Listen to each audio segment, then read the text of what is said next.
I've been wrestling with telling this for a while.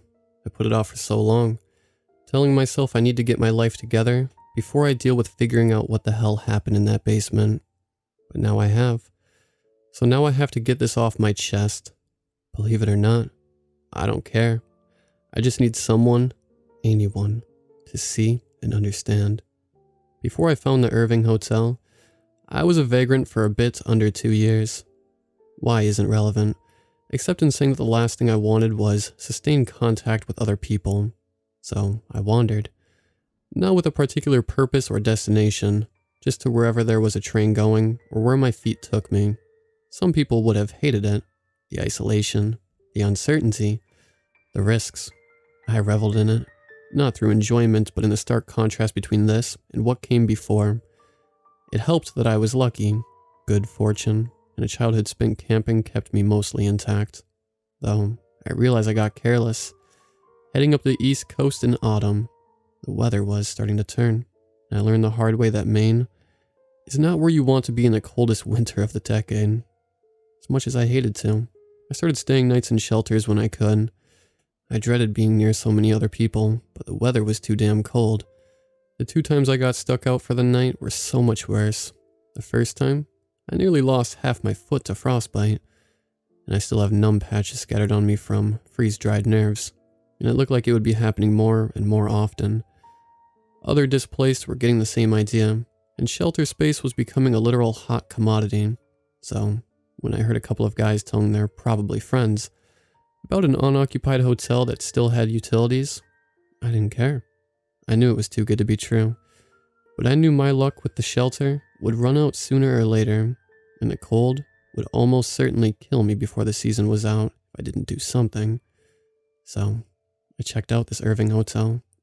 Apparently, as the other guests at Irving told me, the owner died not too long ago, and with no one set to inherit it, or no one wanting to, the stories differed. It just sat empty. It probably would have been torn down, but whoever ran it must have been one fastidious geezer, as he paid for all the services in a huge block in advance. And yes, I realized that this was a big red flag, being so impossibly serendipitous. Again, I didn't care. Delusioned though I was, I still didn't want to freeze to death. So I moved in just before a monumental snowstorm hit. My stay at Irving started with zero fanfare, discounting the howls of the blizzard outside. I brought my bags, claimed the last of the dozen rooms, with a spattering of dust and cobwebs as my roommates, and waited. Once there was a break in the weather, couldn't snow forever, thought to myself. I underestimated Maine. I would hop the first train going literally anywhere else. The building's pantry was still stocked, though in various degrees of stale. There was still crappy local TV and the hot water. It was the most refreshed I felt in months. If you couldn't tell, I'm not a people person, but I am a cautious one, so I kept an eye on the people around me who I couldn't avoid. So I started getting suspicious at the fact that these amenities didn't seem to have their restorative effects for everybody. It almost seemed like a sickness was going around, painfully slowly. Some of them started getting jumpy, paranoid. You could see that they weren't sleeping. Then they were gone.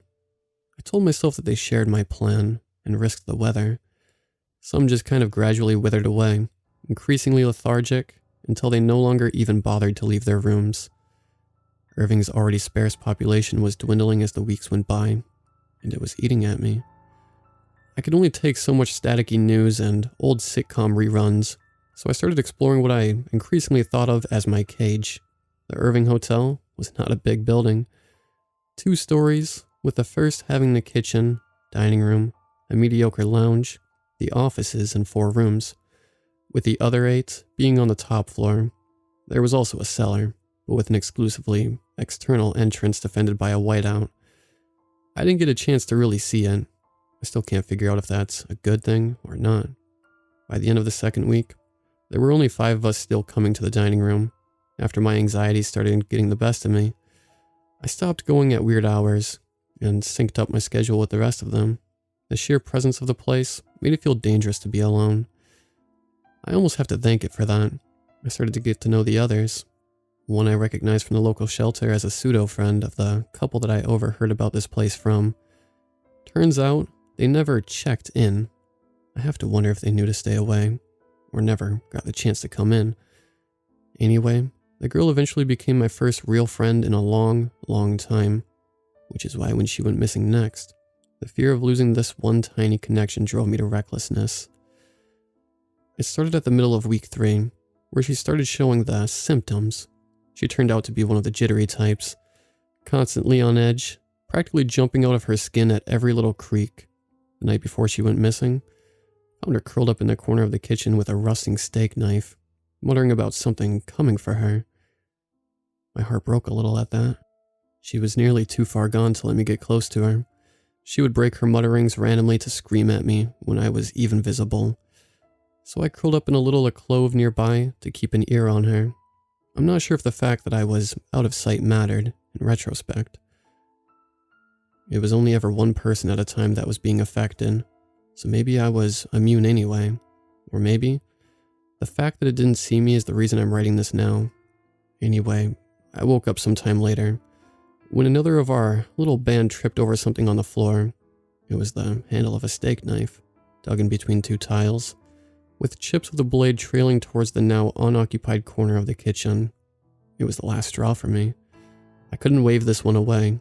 It wasn't crippling depression, and she didn't just risk the whiteout, not while dragging her pitiful attempt at self-defense through the grout of the floor. The strangest part in hindsight is that I wasn't scared at that point. Instead, I was furious. I felt betrayed by, I don't even know, the building, the illusion of safety. I needed to find out what was happening, now. So that night, I found a tiny crook in the main entryway and guzzled all the near-expired coffee that was one of the last inhabitants of the pantry. The first night was complete silence. I was so frustrated, so all over the place, that I couldn't rest. I tore through the entirety of the hotel and found that all the rooms of the lethargy victims were spotless, not even their belongings. The closest I found to a sign of recent habitation was a filthy, ratty sock under the dresser. So, night 2. I went back to my hole of back pain and managed to fall asleep with caffeine practically replacing my blood and folded nearly in half. I nearly gave up. I was miserable. I was hurt. I was seething. I snapped. I slammed open the front doors and stormed into the white night. I had no plan. I didn't even grab my gear first. I just needed to be out. I waded through snowdrifts for what felt like hours, though I know rationally it's impossible. So imagine what was going on in my head when I came face to face with the dreary facade of the Irving once more. I stumbled in, feeling nothing, physically or mentally. I dimly recall another tenant helping me inside and hooking up an ancient space heater to thaw me. Then, for some time, it was just blank. I awoke to the gentle creak of the front door swinging open. My groggy mind considered nothing except to follow the invitation. I found myself following the barest wisps of a trail to the cellar doors. Like the main entrance, they parted for me, welcoming. I descended. I remember the stench of decay as I followed some unknown instinct through the unlit cellar. I also recall a faint humming, like the wind whistling just right. I probably would have continued blindly, if it weren't for the fact that my recently refrozen and re-thawed foot was both now working quite right, and very aggravated. I put my foot down wrong, and the abused nerve screamed in agony. The pain sent a shock through my entire system, and I looked around with clear eyes for the first time. I can't guarantee it, but I could have sworn it was bodies, dozens of them, all curled into tight little balls, and the faintest silhouette, black on black, of someone approaching. I turned and ran, foot screaming all the way. I ran into the hotel and into the office for the phone. I slammed 911 into the phone and screeched and shouted about Irving Hotel, about God knows what. Before I realized that the line was dead the entire time, I ripped the phone from the wall and threw it across the room. By luck, unconscious effort, or sheer divine intervention, the phone hit the space heater, and a filament and something caught fire. The carpet soon followed, then the moth-eaten tablecloths. I ran out those doors again, then, this time, it worked.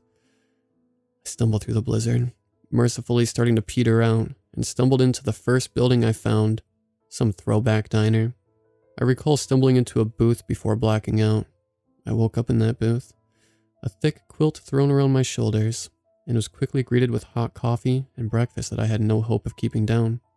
I mumbled thanks and walked out the door, not even touching the coffee. The idea of it just sent me back to the Nook in the Irving. I hopped the first train, then the next, then the next. After half a dozen trains, all going south or west, I finally felt safe enough. I started getting my life back together after that. I found a job, an apartment with plenty of roommates, and just did my best to sort myself out. Took a long time, and there's still too many nights where I wake up hearing whispers of winds or smelling smoke or rot. Shortly before writing this, I got up the nerve to Google the hotel. Nothing. Maybe everything about the place was a lie. Maybe it got scoured off the web. Maybe I just hallucinated everything. I don't know. I think that's what pushed me to write this. Someone needs to remember what happened to Maggie, to Alan, to Zoltan, to Sarah, to the rest.